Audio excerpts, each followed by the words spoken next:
Guys, check nyo to! Dito 5G modem ZLT-T6RA. Sobrang sulit pang bahay Wi-Fi na lalo na kung 5G area nyo. Today, dalawang speed test, built-in antenna versus outdoor antenna. Plug and play, hindi na kailangan ng maraming settings. Sa unang test, no tweaks. Auto band, dito SIM, indoor placement, built-in antenna lang. Simple as that. First speed test, goods na goods. Kung malapit ka sa tower, hindi ka mapapahiya.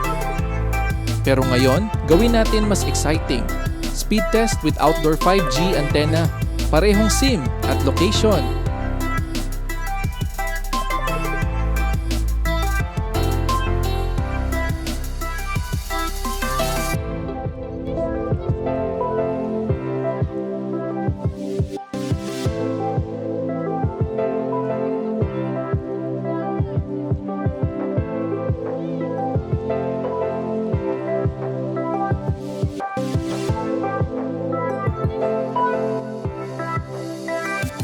Check this out! Boom! Kita nyo ang jump? Ang laki ng improvement?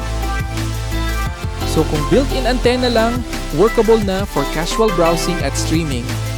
Pero kung gusto mo yung max performance, outdoor antenna talaga ang game changer. Mas stable, mas mataas sa speed, at mas okay for gaming or heavy usage.